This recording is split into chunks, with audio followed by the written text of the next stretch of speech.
Bentley at the 1. Bentley has an angle, and he's got just the kicker to beat. Bentley at the 30, the 25, the 15, a 99-yard kickoff return. Over the top. Oh, stuffed by Bertrand. Yikes. Now it's time for Illini Drive, your home on the way home for Illini sports every Monday at 6. Only on Champaign's Alternative, WPGU 107.1 FM. Joey Gelman, host, Chicago, Illinois. Steve Bourbon, co-host, St. Charles, Illinois. Sam Sherman, co-host, Wilmette, Illinois. Jeff Omer, social media guru, Naperville, Illinois. Torrance Surreal, producer, Shy City, baby.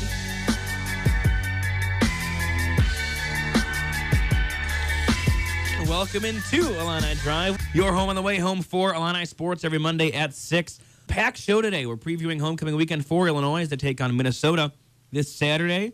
Steve and Torrance caught up with Illini quarterback Reilly O'Toole earlier today, so we'll bring you that interview in this first segment. 6:20. If you are an Illinois basketball fan, you will not want to miss this. We have a recruiting frenzy for you. We'll have Derek Piper from Big Stage Hoops joining us alongside Alex Rue. Will have our Daily Illini basketball columnist in studio as well. So bring your questions to us, as well as both of them on at 6:20. Text line is up.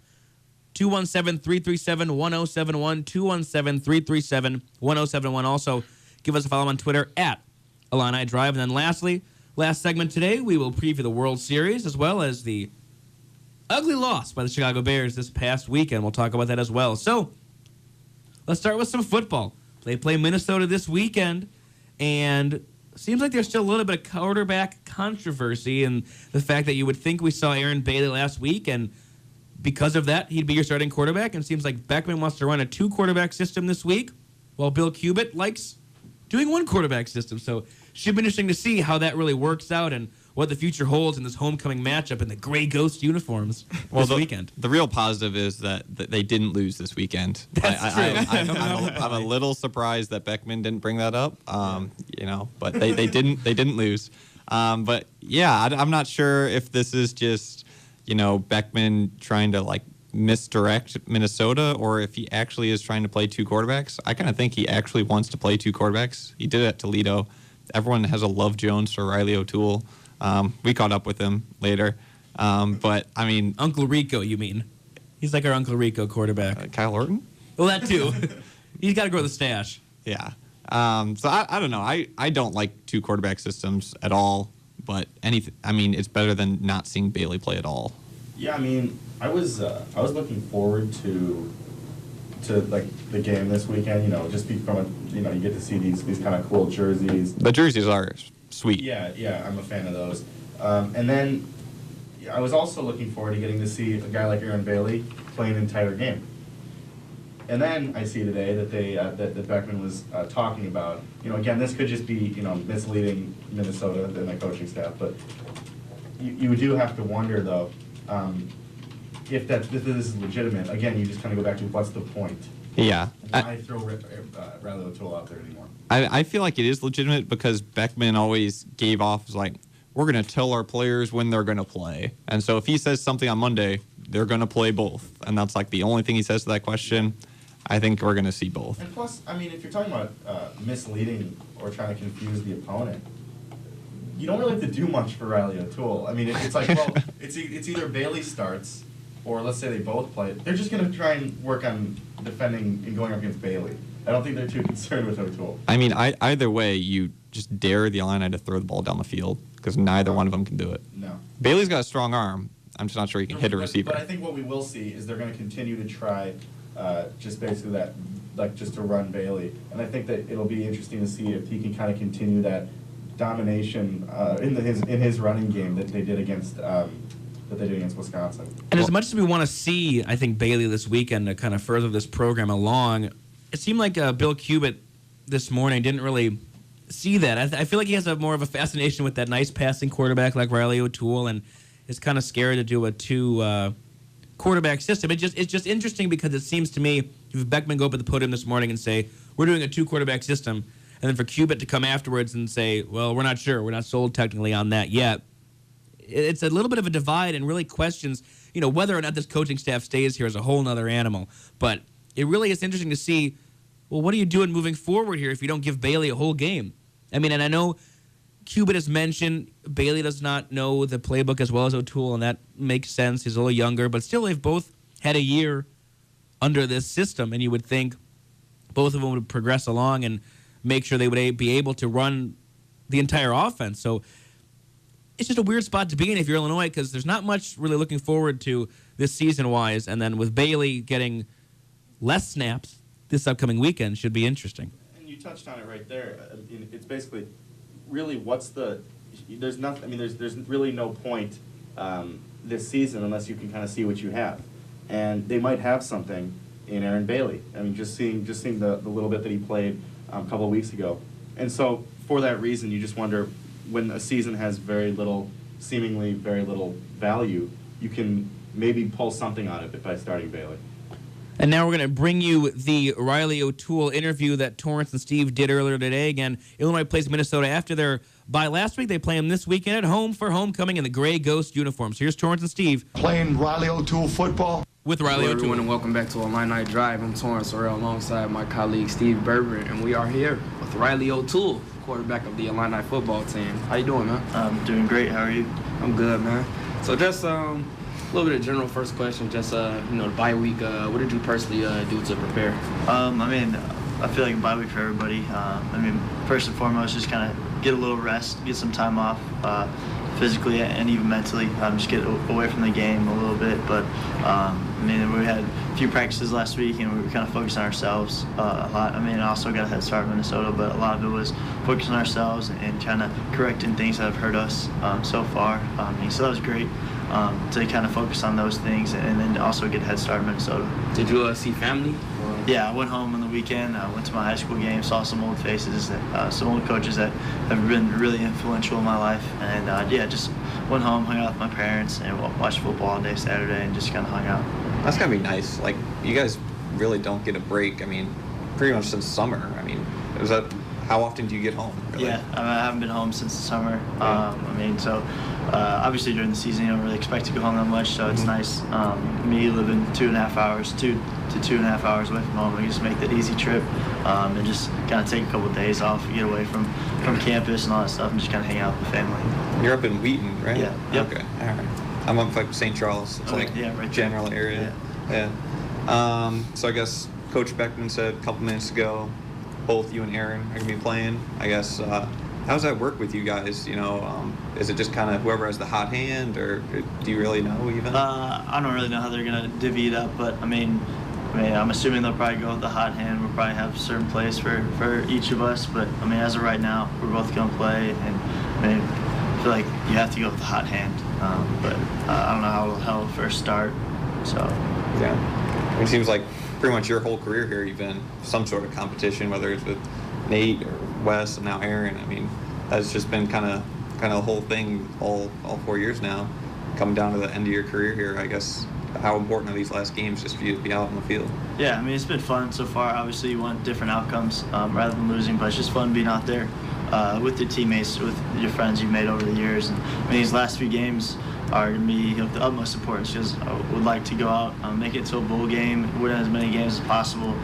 Maybe we have an opportunity to do that, but we have to play a lot better this last stretch that we have so far. Man, all seniors here. You feel old? I feel pretty old. Yeah. I mean, honestly, I feel like I just got here, but at the same time, I feel old, especially all the young guys coming in. I mean, Mikey Dudek, just being so explosive, but he's 19 years old. I mean, it's just weird that he came in right away as a freshman and is playing as well as he is. Yeah, it seems like not too long ago it was that Charleston Southern game. It's like, who the hell is Reilly O'Toole with those 5 touchdowns? Yeah. So I guess I've kind of heard that you're kind of like, prankster, kind of class clown on the team. I guess you always kind of been like that? Yeah. I mean, ever since I can remember, just like having fun in the locker room. But I mean, pretty much my whole life, I've pretty much had a good handle on knowing when to stop and when to be serious. But I mean, yeah, most of the time in the locker room and away from practice, stuff like that. So did they ever put you and Theismann in the same room? That's probably gonna be crazy. Who? You and Austin Theismann. Oh, yeah. Yeah, it's pretty fun. I mean, with him, he's always upbeat. I mean, I'm not always energetic or goofing around, but he is just, I've never met such a genuinely happy guy than Austin Theismann. Literally, I don't think I've ever seen him, like, not smiling. Yeah. When I first got here, I thought it was like a joke, but I mean, a week after being here, you notice that it's real genuine. I mean, he's one of a kind for sure. I want to see him, like, on the field. Like, is he still, like... No, like he gets into the game phase? Yeah, he does, okay. Definitely. All right. I know you talked about being a little bit old, but what made you want to choose Illinois? I know you also got accepted to other schools like Northwestern and Iowa. What drove you to the school? I really liked the coaches here at the time, and when I made my visit, I felt like I related to the guys on the team very well, and I mean, it's been a great experience, and I mean, I was right. In the recruitment process, I really love the guys on the team, and that's what's made this 4 years so special. And you, I know you were behind Nate for a few years. Do you still talk to him a whole lot, or yeah, or not? Pretty much every day. Texting, shooting texts back and forth. Keep in touch with a lot of guys: Miles Osei, Corey Lewis, Steve Hull, Evan Wilson, Ryan Langford. Yeah, it was like you and Nate and the senior receivers. That was like kind of your crew, right? Yeah. So keep in touch with them. They're all doing well. Hopefully they came back to, a few of them have come back already. Hopefully they'll come back for some more games as the season goes on. Yeah, homecoming. I mean, they gotta come back. Right? Yeah, I mean, we don't know. They're working now, so they're in the real world, so you don't know how their jobs pan out. But hopefully, they can make it back. All right, and then this weekend, wearing the gray uniforms, I think they're pretty sweet. I mean, is it kind of a big deal for you guys? Or is it like... I mean, obviously it's exciting. I mean, because they are pretty sweet. I think everybody thinks they're pretty awesome. I mean, it's exciting, but at the same time, it'd be nice to win in those uniforms. So hopefully we can make that happen, and maybe we'll wear them again if we win. What's like one thing you guys need to do to get a win on Saturday? Score more points than the other team. But I mean, I think offensively just be more consistent. I think that's been one thing. Throughout the whole year, even in our wins, we've had some lulls offensively where we'll have like a stretch of 3 and outs or something like that. So just be more consistent, take care of the ball. And also, I know a big NFL fan, Peyton Manning fan, and quite sure I know you know what he did this weekend. Yeah. Passed the TD record, passing Brett Favre. Your thoughts on that? Yeah, it was awesome. I was watching it. I saw it happen. I mean, the best part about it was after the game. I mean, he just gives credit to everybody else. Acts like it didn't even happen. Just pays his dues, pays his respects to the people before him. I mean, he's just an ultimate athlete that I think everybody should look up to.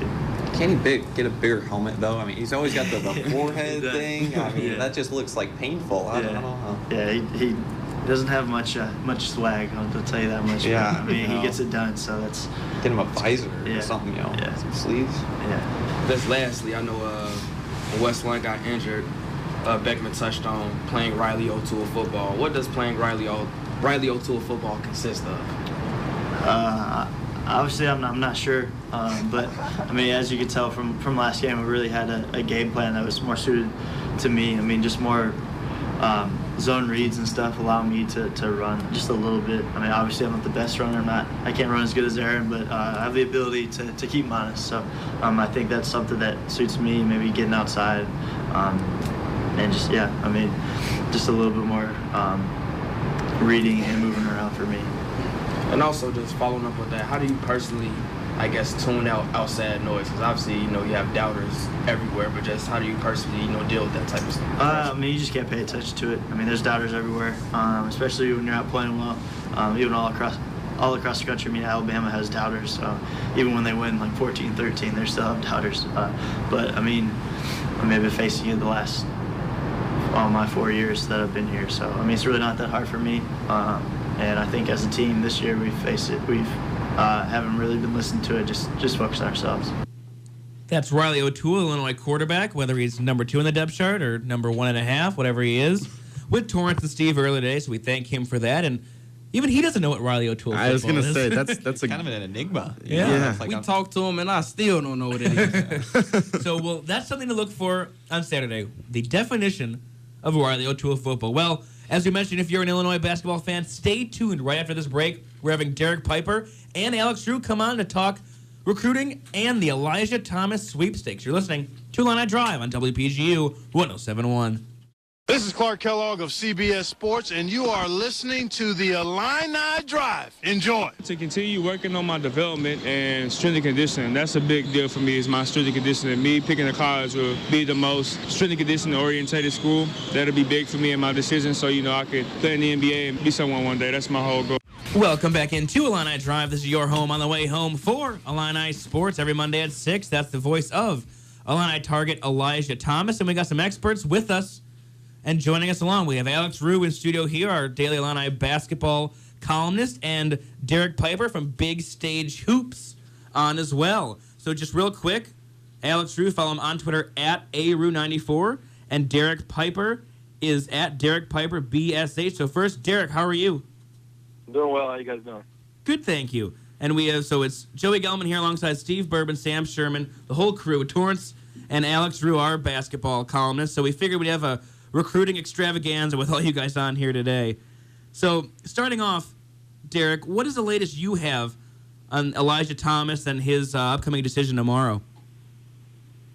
From everything I've heard, I've almost handicapped it as a coin flip between Oklahoma State and Texas A&M, with the late buzz being for the Aggies. They have a top 5 class right now with Admon Gilder jumping on board last week, and he's good friends with Elijah Thomas. They also have 2 of the top 5 players in Texas with center Tyler Davis and small forward DJ Hogue, and they're all from the Dallas area. I think Oklahoma State still has a poll of Juwan Evans, and they really have the most recent success of any other program on the list. And SMU is out of it as well, in terms of they present the opportunity for Thomas to be the man, right in his backyard. But I think the distance kind of has played a bigger role than people thought in this recruitment. I think that's why the buzz has died down so much for the Illini. I mean, kind of going off of that with the distance, is that really the only thing, or have there been some other things that have kind of slowed down the sort of that excitement that a lot of Illini fans were having that Elijah might choose to come here? I think that's got to be the major factor, because I think they really have a check mark in all the other boxes in terms of what Elijah's looking for, in terms of the relationship he has with Coach Gross, and Coach Walker's done a great job in this recruitment, and he's close with commit DJ Williams, and he's built a relationship with Aaron Jordan and Jalen Coleman-Lands. And Illinois has a very strong recruiting class already. Could put a lot of good pieces on the perimeter around him and open things up in the paint for him. So I think that's really got to be the deciding factor, because I know he loved his visit. He loves the Illinois fans, and he really loves everything about Illinois. Yeah, like you said, Derek, Texas A&M definitely has a great class coming in. I can see the poll with those teams that may be closer to home. I did see today where he said the deciding factor in his recruitment would be that the team that gives him the best chance to win would be the deciding factor. So while he's close to home with those schools like Texas A&M, Oklahoma State, SMU, I just can't see a situation better for him, if distance is not a factor, than Illinois. That's not to say that I think he's coming to Illinois 100%. I just think that as far as playing time, as far as the supporting cast around him, if the deciding factor truly is the best chance to win for him, you'd have to think Illinois would be right up there with those other schools, would you not? No, I definitely agree with you in terms of what John Gross is building here in Champaign, and like I said, the weapons they have on the outside. Just imagine, Aaron Cosby and Aaron Jordan and Kendrick Nunn and Malcolm Hill just being on the outside and open things up for him to be down low and just eat up points and rebounds in the paint. And I really think that Illinois would be the best situation in terms of coming in and having a chance to win big in his first year. And he'll have some big time talent around him if he does decide to go to Texas A&M, in terms of the freshman class that they will have, and playing with a 5-star point guard like Juwan Evans. I think that's kind of the only thing that Illinois is really missing is that top flight point guard. But Jalen Coleman-Lands can play the position. So I would have to agree with you that if that is the main thing, then I would think Illinois would be the choice. But we know how recruitments work out like this, and recruits say that this matters and this matters, but they play the game, and it is what it is. Well, and Alex, I know I've seen some of your stuff even recently that said Elijah still thought had Illini near the top of his list. I guess, I mean, he knew for a while that Champaign's pretty far. I guess I don't really follow recruiting that much, but I just don't know why he would be so high on the Illini, only to realize, a couple days beforehand that Champaign's pretty far. Yeah, I mean, the visit probably to him seemed really good, and he said that the visit was amazing, and he loved Coach Gross and the fans and stuff like that. But you never know, just like how once he gets a couple weeks out from that visit, how the magic effect of it might wear off, and he might look around and say, "Wow, it is kind of far. And do I want to be flying my mom out here for games every week and stuff like that?" So you just never know those other factors that are playing into a recruitment like this. I mean, like I said, if distance isn't a factor, I think he would be at Illinois, but you just never know. I mean, obviously, Champaign hasn't gotten any farther from Texas in a few weeks. Last time I checked. That we know When of. he looks at the cold, hard reality of it, it might just be too much if those factors truly are pulling him close to home. Might just be the cold. Yeah, the weather doesn't Could help be. either, I'm sure. Well, sorry. Yeah, I just think I just wonder. I mean, this is a question that's come up in the last couple of weeks, and really with all of the missed, the basically recruits who haven't come to Illinois. Do you see Illinois still in a strong position if assuming that they do miss out on Elijah? I mean, I see Illinois in a good position. You still have Darius Paul, the option of him coming back. Gross has been not shy about mentioning his name in the couple media days leading up to the season here. So you know that he's definitely still on Gross's mind, and I think if Darius can keep it together off the court, that he'd be welcomed back with open arms to Illinois next year. And from everything I've heard, is he's been really performing well. He's gotten back in good shape, and he's been performing well at the John Lucas camp and now at JUCO down in Texas where he is now. So if Elijah Thomas doesn't end up coming here, I still think the option of Darius Paul coming back, along with guys like Michael Finke, Matt Morgan, Austin Colbert, we would be in pretty good shape either way. And Derek, do you feel the same way on Darius Paul? The fact that, a lot of fans really haven't seen him play yet, but could be a really big factor and a big presence down low if you miss out on a guy like Elijah Thomas that can keep in kind of a good conversation with that already pretty good recruiting class you have coming in for 2015. Yeah, I'd have to agree. And Darius, he has that Big Ten body. He has the physicality that fits the Big Ten and being able to go in there and contribute on the glass. And you have to think that he's been working on his offensive game. I think Alex really said it. If he gets things cleaned up, outside of the game of basketball, I know John Gross said at Big Ten Media Day that they're giving him every opportunity possible to come back to Illinois and finish kind of what he was going to start there. And they obviously have great pieces on the outside, and Darius would be a good addition. They still have a shot at a guy like Carlton Bragg, or maybe even a point guard like Marcus Levette up in Chicago, where they've expressed a lot more interest recently. So things are still wide open, and Darius could be a big part of what's going on in the future. And Derek, let's just speculate a little bit, because that's what recruiting is pretty much. But I mean, let's say Elijah doesn't come here, kind of as everyone is forecasting. I guess. So who are some of the other names? I know you mentioned Lovett and Bragg that Illinois would move on to next. Yeah, I think it's starting to wind down here in the 2015 class, and all attention will probably be turned to Carlton Bragg, who will be a guy who's going to be deciding in the spring, and it's really going to be tough with Illinois in the mix with Kansas and Kentucky. And I know he's very high on Gross and what Illinois has going on there, and there's some ties between Bragg and the family of Jalen Coleman Land, so that still has to be played out, and Illinois has kind of been in there longer than anybody really. And with Levette, he's an outstanding talent, and I know the Irvins up there calling him the best Chicago public league point guard since Derrick Rose, and the Illinois staff's really, really high on him. They're just going to see, if the transcripts play out, and there's some other questions surrounding him that they're trying to figure out. But I expect them to offer him, fairly soon, if that all, winds down pretty good for them. Otherwise, you're looking at a guy like Jamal Murray up in Canada, who's a point guard who could reclassify to 2015 here in the spring, but otherwise, 2015 is kind of running out of options in terms of that. What is the deadline to reclassify? Like, when do you have to decide that by? You could reclassify, I guess, up to any point before the season. I know there's some guys on CIA Bounce who Jamal Murray played for, Techie Gil Caesar and Dylan Brooks, who waited actually until after the AAU season to reclassify. I think they did it at the end of July and then enrolled in their respective schools in August. But I think that Jamal's going to kind of set that deadline here in the spring so that he can, show up on campus. If he does reclassify, show up on a campus here in the summer to go through workouts and everything. He's already been through, 2 full seasons at the top level EYBL circuit. It's really unheard of anybody to do 3. So he's definitely got his game to be ready, and he's at a prep school, so I'm sure that he's taking those steps to make sure that he's able to make that decision if he wants to. Just going back to Elijah, what type of player does he remind you guys of? This could be for you too, Alex, you and Derek, because obviously Illinois never really had a real physical big guy in a long time. I mean, obviously you have Egu, but he's more of a finesse player, and then I seen a couple mixes of Elijah Thomas, and he's a rim grazer. He hates the rim. So just talk about, just emphasize a little bit on what player did he remind you guys of. Yeah, I haven't really seen him in person, but just watching videos, I've seen him in person up close, but never playing. So seeing videos of him play, I mean, he looks like a Zach Randolph type to me, someone with a soft touch around the basket, can also bruise down low, get rebounds, really mix it up around the rim. And I'm sure his athleticism, once he gets in more college shape at this level, I'm sure his athleticism will improve as well.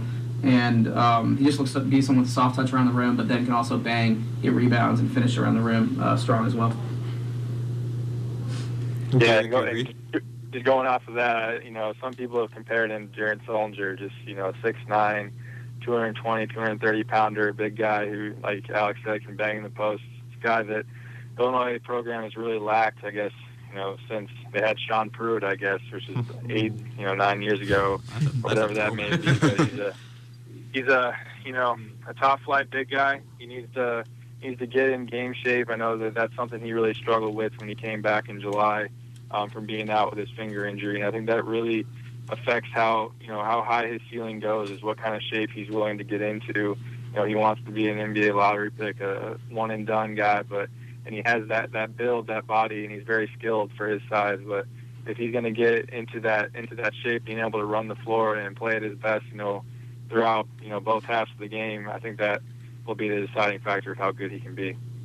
And is it almost, I guess, too early for Illinois to kind of be getting these type of recruits? I mean, it seems like because the couple last ones have struck out, whether it's Evans, Brunson, that they just maybe don't have enough wins under their belt, under Gross's staff, to really entice. So while it's very good that they're in these conversations, is it almost too early in the fact that they haven't won enough games? They don't have these things like a Midnight Madness where Drake's running around your gym and showing off for the fans. So should Illinois fans still be as discouraged as I think they seem to be? And even if the tides turn tomorrow, what should an Illinois fan expect, or what should their reaction be if Thomas doesn't choose here? Well, I don't think so. You look at who's in the mix for Elijah Thomas. It's LSU, SMU, Oklahoma State, Texas A&M. Those are not basketball schools by any means, at least recently. Oklahoma State's had some success, but nothing like Kentucky or Kansas. And look at LSU. They've got the number 1 player in the country, I believe, Simmons.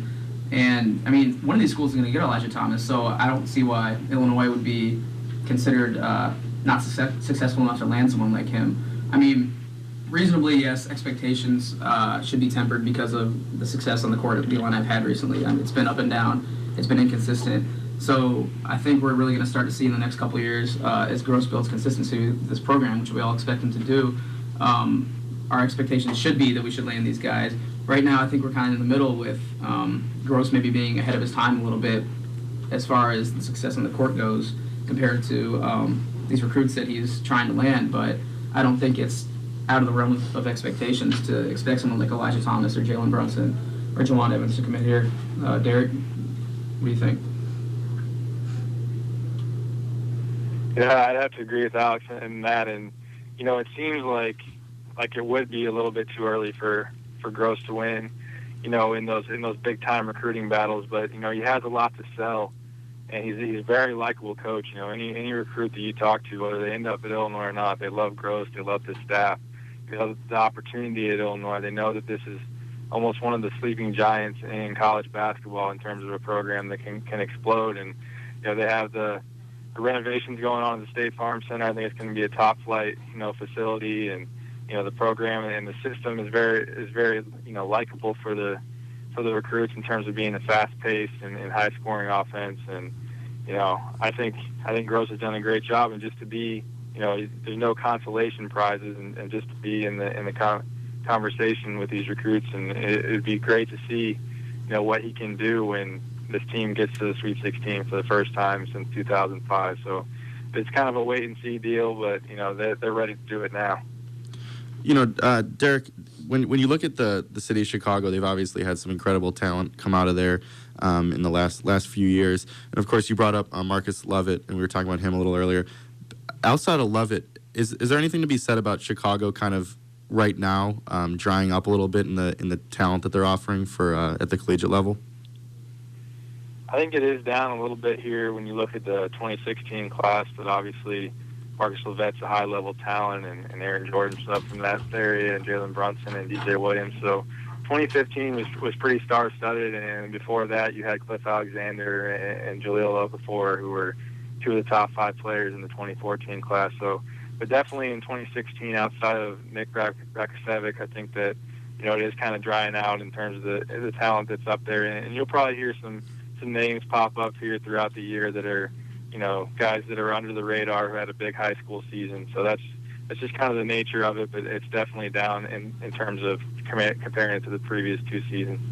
And Derek, as we wind down here, this is Derek Piper of Big Stage Hoops. Follow him on Twitter at Derek Piper BSH, along with Alex Rue in studio with us at ARU94, our recruiting experts on the Elijah Thomas sweepstakes that decides tomorrow. And I guess, Derek, we'll start with you. What is your prediction with tomorrow's decision? Is Illinois have a shot, or is it just another one lost for Illinois, but still, because they're in the running, moving forward for the program?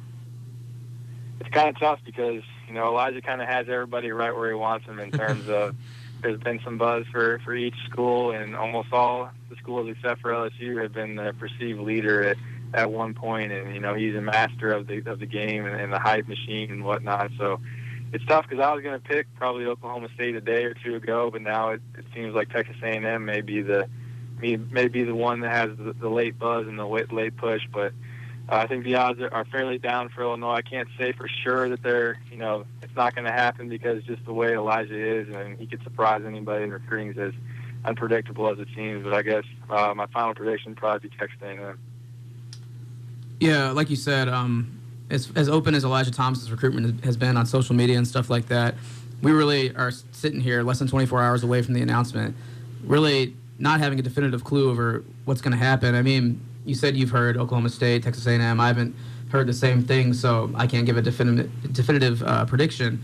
But, I mean, if I was an Illini fan, which I am, I wouldn't give up hope on this at all. He's trying to keep it suspenseful. He's trying to keep it up in the air, and he's got everyone's attention.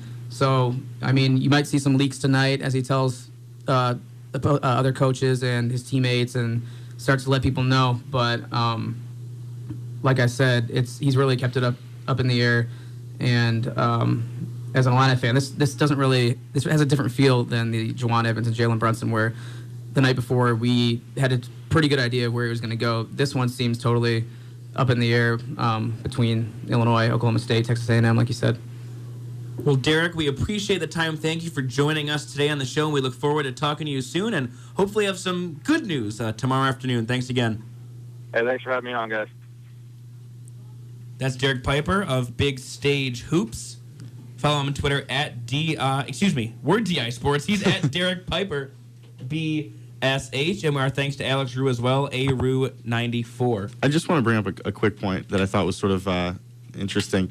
I think it was yesterday or 2 days ago, Elijah tweeted out hashtag and then basically each of the schools that he's considering. Yeah. And not only did the Illinois fan base retweet and favorite that hundreds and hundreds and hundreds of times, but what was probably more surprising to me, because Illinois, the Illini Nation is going to show up for those kinds of things, was that the other schools, if you added all of them together with the retweets and favorites, you're not even close. No. Yeah. And I think we're in a time when Twitter is more important than it was. Again, I don't know if that has any impact on where Elijah's picking, but if I'm Elijah Thomas, which I'm not even close. You're sure? But if I'm him, 6'9"? you do something like that for whatever reason he did that, and it's like, it seems like an obvious pick if you're looking for where you're going to get the most support from. Right, and he did interestingly leave out Texas A&M in those tweets, and I asked him about that yesterday.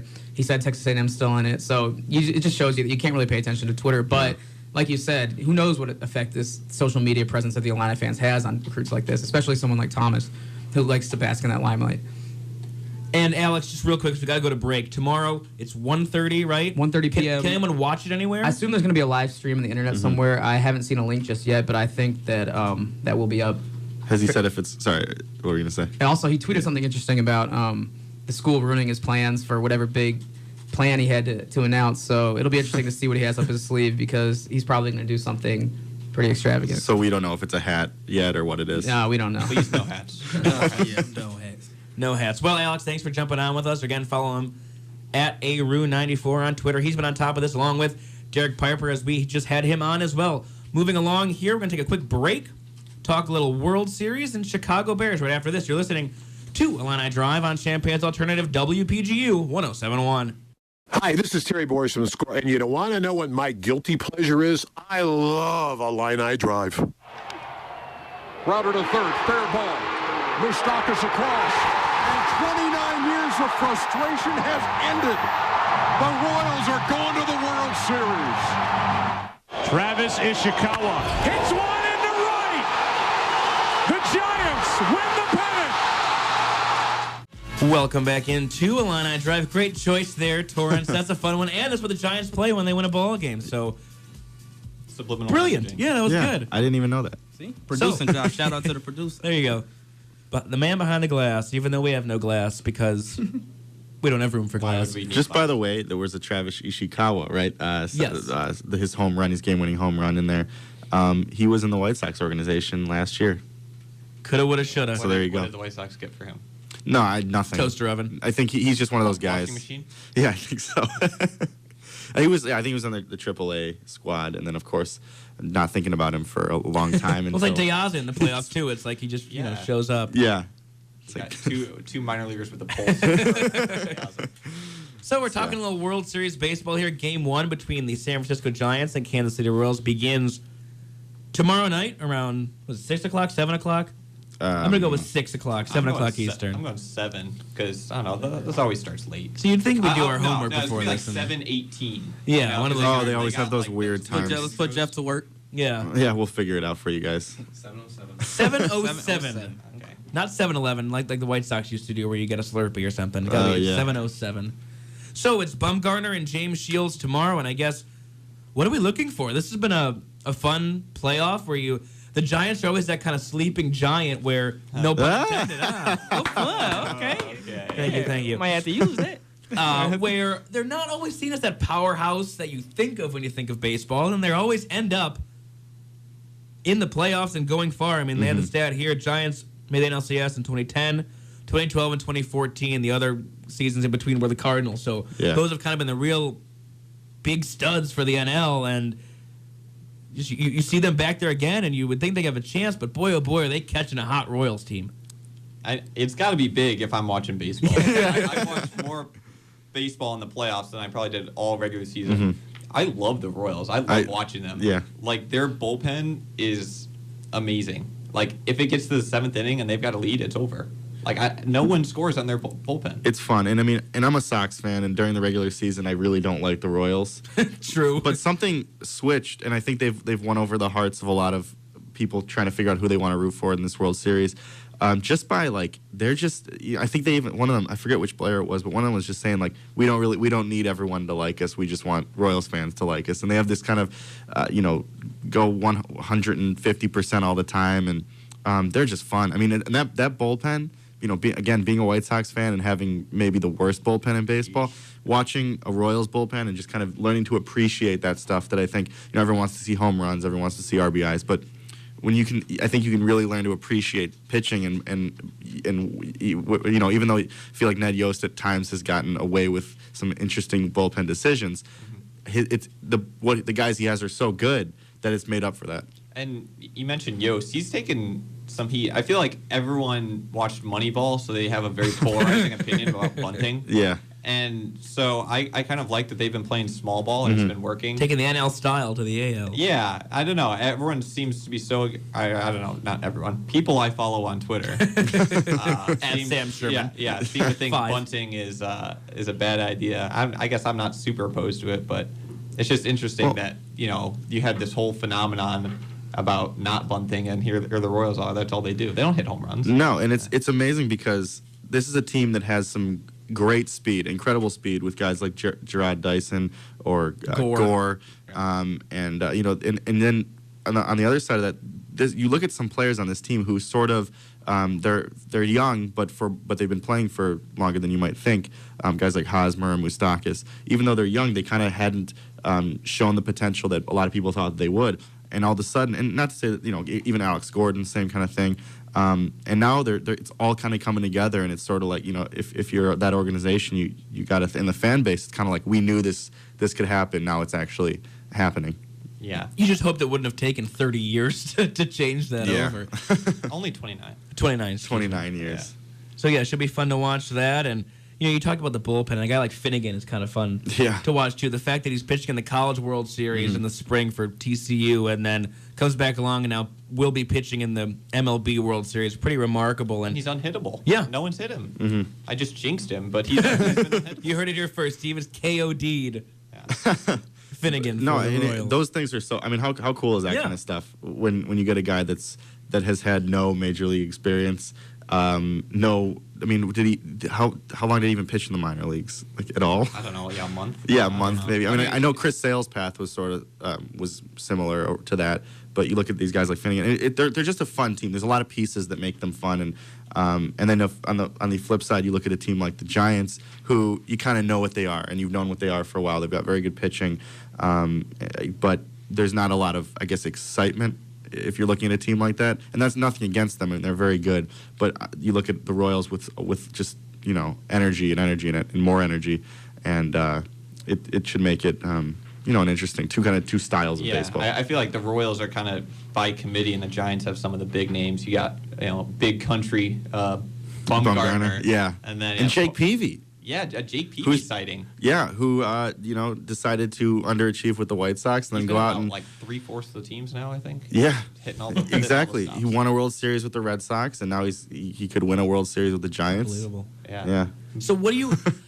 I guess real quick, I'm just worried that this is again another one of those syndromes where it's the Colorado Rockies, where they're the dream team, the storied team through the whole postseason, get hot, haven't won it in forever, they've never won it. And then falter in that World Series. Are the Royals going to be that same team where they're the dream Cinderella story and then falter against an experienced Giants team, both managerially and with the guys in their pitching staff that have been through this? Or a guy like Pablo Sandoval, this will be his third World Series. Well, we'll see. I mean, they're young. I mean, so that they have the pieces to do this for a while. Even, like you said, Alex Gordon seems like he's been in the league for forever. Right? Yeah. He's not even 30 yet. No. I mean, he came up. He was supposed to be a prodigy. Oh, yeah. And that's the same for, like, Hosmer. Moustakis also had that kind of hype. Billy Butler's always been kind of consistent for them. White Sox killer. Yeah, well, yeah, that whole team, though. Wow. I think kind of going off your question again is, with that bullpen, I mean, do you guys, I think if you have a bullpen that's that, like, lockdown, you'd have to really have an epic collapse of these guys who've been doing it all season long for this to kind of just be a one-time thing. Yeah, pitching wins in the playoffs, and they've got big game James Shields. They've got, is it Ventura just sits at 101? Yep. I love that guy. Nice. Yeah. He doesn't, I don't know if he throws anything else, but he just throws 100 the whole game. Yeah, I mean, he's one of those guys that you develop a couple more pitches in there. Just like just like a killer and a counter. Yeah. That's all you need. Yeah, I mean, it's like it goes. I always looked at playoff baseball as almost like especially the World Series. It's almost like a different sport. It's not played the same. It's not managed the same because you kind of got to do a little different because guys are playing more often and all the pitchers especially. So for a team like the Royals, I think are built for. I mean, not a lot of people guessed it, but are sort of built to perform. And that's also one of the reasons, though, you mentioned if baseball's managed differently, why Mike Matheny's getting so much backlash, I guess, is because he changed the managerial style and then they lost. So. It's kind of what though? Cardinals fans need to stop whining about yeah. That's such. I mean, I know that people talk about Cardinal problems and stuff. Like they is just that a hashtag. A I think it was a hashtag. Yeah, and I'm sorry, but just shut up, Cardinal fans who are angry at Matheny. It's like you guys got a World Series. When was it, like recently, 2 years ago or something? I don't know. And you're just very good. You lose Albert Pujols. It seems to help you somehow. Yeah. So I mean, how many times recently in the playoffs has who's it, like David Freese, just like hits home runs. He had 9 home runs the whole season. Oh yeah, it's like who's that second baseman who's got like that scruffy look? Who's like Carpenter. Yeah, Carpenter. It's like So you're not going to win a World Series one year. You're not going to go to the World Series one year. It's just like rats. Yeah, stop complaining. I don't know. They've got these guys, and they're just like all suddenly like studs in the playoffs. Yeah, it's like sorry, St. Louis Cardinals. I didn't want to look at you like the Yankees or Yankee fans, but that's kind of what you're becoming. So, not that annoying, but we'll work on it. So it should be interesting. Game 1 tomorrow night. Bumgarner against James Shields. Giants Royals in the 2014 Fall Classic. Going to shift gears here. We have a few minutes left, but we have to talk Bears. You have to be able to play with an edge on your shoulder, and it has to mean something to you. You know, the Chicago Bears should not be 3-4 right now. Absolutely unacceptable. And it starts on our offensive side of the ball. That's Brandon Marshall after the Bears 27. He was going to cry. Yeah. After the 27-14 loss at home to the Miami Dolphins. And the theme of yesterday, at least in the postgame, was everything was unacceptable. And also, we hate the fans. Yeah, everyone hates the Everyone fans. hates everyone. Yeah. He said unacceptable 17 times in the interview. Yeah. Really? Is like that the talking number? about Wow. pretty That's close. unacceptable.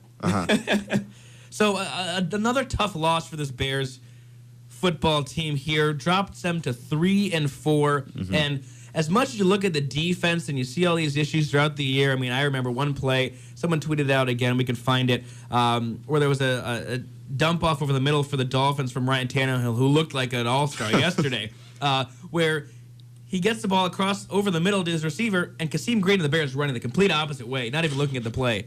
So you have those issues with their defense, but I think yesterday started with the offense, and then the fact that you are only able to put up 14 points with the talent on paper this team has, especially at home where they're still winless, is pretty surprising. Yeah, and it starts and there's. I mean, I guess you could look at other things, but to me, it's always just been Jay Cutler, and the fact that each week it's like Bears fans forget who he is. Like each week, it's just like this guy's got so much potential. I mean, if it all clicks and everything, then they're going to be putting up, a whole lot of points, and sometimes that happens. But also, a lot of times that doesn't happen. And the thing that frustrates me is watching Bears. I mean, I'm a Bears fan, but I don't really like to get caught up in this whole thing of one day Cutler will figure it out. He's 31 years old. He's not going to figure it out. This is exactly who he is. And if you can get maybe a great defense around, he's got that great offense that sometimes clicks, sometimes doesn't. If you can get a defense, maybe you can have more success. But if your defense is going to be playing like they have, and which hasn't been awful, but really has not been anything that can do anything great, and their offense isn't going to play like that, then you got an average team. I mean, in the NFL, when you spend as much money as you do on the offensive side of the ball with Marshall's contract, Bushrod, some of these other guys, Forte, Cutler, I mean, all these big contracts, you can't, unless you draft really well, it's going to be really hard to have a good defense. And the Bears have missed recently. I mean, Shane McClellan, first-round pick, he has yet to have a big moment for the Bears. He fell over yesterday. Going back on the turf monster. Yeah, a lot of guys fell over, but when he does it, it's funnier. I mean, this offense it infuriates me to watch because even one possession at a time they'll make it look so easy, just drive 70 yards effortlessly. And it's like, I'll admit, I don't know everything. I don't know close to everything about football or coaching for that matter. But from a fan's perspective, you just think, why don't you just throw it up to Jeffrey Marshall every time? And I know that there's reasons why not to do that. I don't know those reasons. But I'll say this. If you have mismatches basically every game against opposing defenses, why don't you just I get why you really can't do that, but it feels like you should do a little bit more often than, I know that they utilize Forte a whole lot, and as they should, he's very good at that, catching passes and obviously running as well. But you wonder why occasionally they don't just try taking advantage of those mismatches. And I think you have to scheme for that too. I mean, I'm sitting here. I'm not an offensive coordinator. That's a given. And I think we know all the reasons why that is. But you saw the Dolphins yesterday scheme tremendously against the Bears defense. A lot of bootlegs from Tannehill. A lot of different plays that really threw the defense off. There wasn't a set time where the Bears defense really could get in a rhythm of, okay, they're going to pass 10 times in a row. We can stop them, which is what a good offense does. And the Bears barely ran the ball yesterday. Majority passing, and they only had, let's say, 2 runs in that first half, and a couple of them were audibled out. But just that balance doesn't seem to be there, and with an offensive coach in Mark Trestman, it's frustrating to see because you think he's an offensive guru here, and you're seeing a lot of the same stuff each week, a lot of dump-offs to Forte, where I would think they want to go over the middle, take advantage of those height advantages that they have, take advantage of maybe the speed of Chris Williams that can sneak across, or a Holmes or a Morgan over the slot. You know, like I said, I'm not a scheme expert, but it doesn't seem like they're utilizing it and implementing the right scheme that may be beneficial for the players they have. Yeah, I mean, and not to forget about Marty Bennett, too. Right. Seriously. Marty-saurus Rex. You didn't even mention him earlier when you were talking about all the offensive, and it's like, come on, I mean, I guess there was a reason he was never great on the Cowboys. Maybe. But, can I say something potentially controversial? Yeah. Yeah, and then we're done, so you're good. No one can respond. I like Tannehill. I do too. I think he's like, I watched him play against the Packers, and it makes you wonder when you think about Tannehill on the Bears. But here's what I want to talk about right before we end now. # Mariota Watch 2015. The Bears are not getting like that. You heard it here first. You mean after you spend $100 million on a quarterback? Yeah, that's the problem. So Bears take on Minnesota. Illinois plays Minnesota. The Bears take they'll both lose. Yeah, the Bears take on New England and Tom Brady and the Patriots next weekend. Then go on the bye, and then the Packers. So could fall to 3-6 after a couple of weeks. So that could be ugly. They playing them at Green Bay, right? Yeah, at New England at Green Bay. It's all right. So we'll see.